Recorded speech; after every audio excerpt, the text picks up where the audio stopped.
Bonjour, aujourd'hui nous allons voir comment faire une tâche planifiée. Pour commencer, vous devez vous connecter en tant qu'administrateur du site.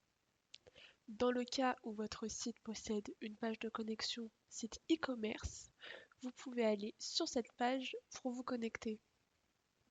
Dans le cas contraire, vous devez mettre /admin à la suite de l'URL de votre site. Donc je vais me connecter avec mon email et mon mot de passe. Valider. Une fois connecté, si vous êtes bien un administrateur du site, vous devez avoir un menu qui apparaît tout en haut du site, juste ici. Cliquez sur le bouton Administration, puis sur Tâches planifiées. Ajoutez une tâche planifiée avec le bouton vert. Donnez un nom à votre tâche, juste ici. Pour donner un nom à votre tâche, je vous conseille de mettre un nom en lien avec le but de votre tâche. Ensuite, la nature de votre tâche dépend de ce que vous voulez qu'elle fasse. Vous pouvez envoyer un mail à chaque fiche ou bien envoyer un seul mail avec la liste des fiches concernées. Donc, pour mon exemple, je vais faire une tâche pour la relance commande non payée jour 1. Donc, pour le titre, je vais écrire relance panier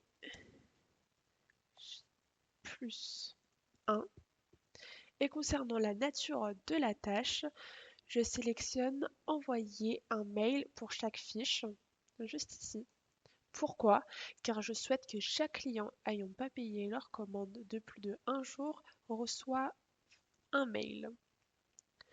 Vous pouvez ensuite paramétrer le nombre d'envois maximum d'emails par minute. Donc dans le cas où vous ne voulez pas surcharger le serveur. Donc pour ma part, je vais mettre 10. Vous pouvez maintenant faire créer, donc validation, création, tâche planifiée. Donc ensuite, il y a plusieurs onglets que vous pouvez voir juste ici. Donc les deux onglets qui vont être utiles vont être paramètres et planification lancement.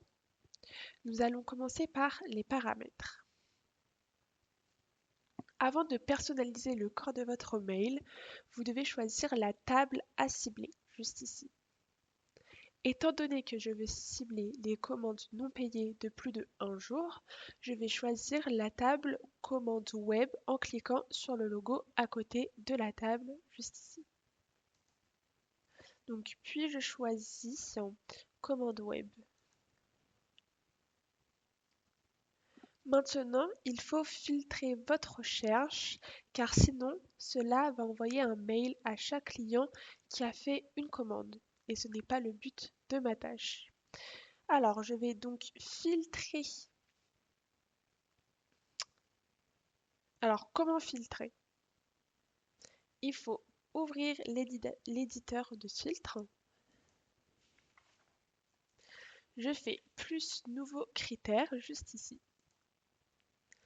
Alors là, comme vous pouvez le voir, vous avez plein de champs disponibles, comme le mode de paiement, les informations du client. Mais pour mon exemple, il faut que je filtre la date des commandes jour plus 1 et les commandes qui ne sont pas payées.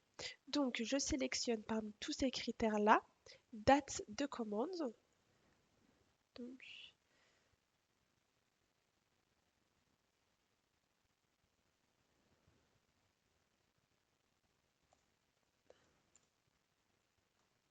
date de la commande. Et je choisis l'option hier.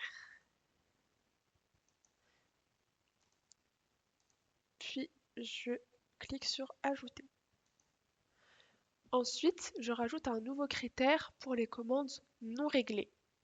Donc pour ce faire, j'utilise le champ date confirmation paiement.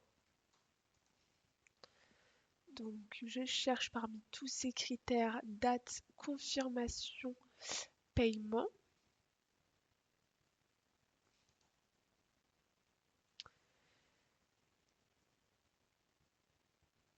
Et j'utilise le champ n'est pas renseigné juste ici et pareil je clique sur ajouter.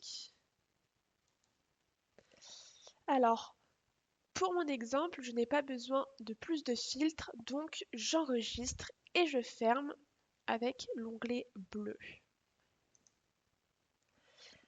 Maintenant je peux personnaliser le corps de mon mail en cliquant sur le bouton modifier le modèle.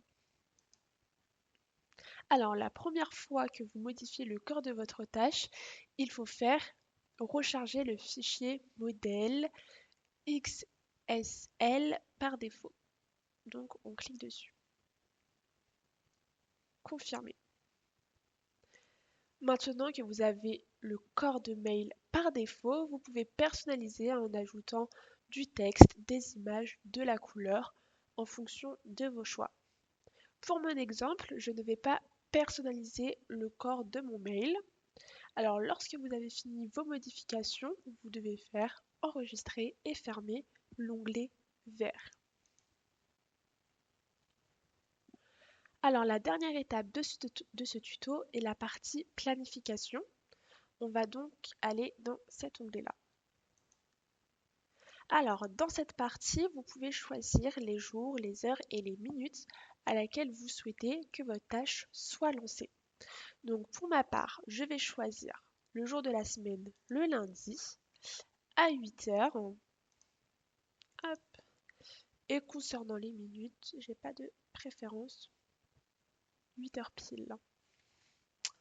Alors, une fois ce paramétrage fait, vous avez juste à cocher la case activer.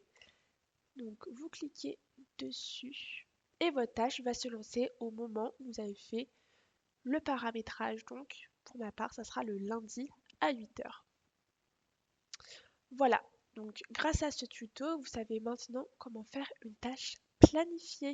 Bien évidemment, on n'oublie pas d'enregistrer et fermer. Merci.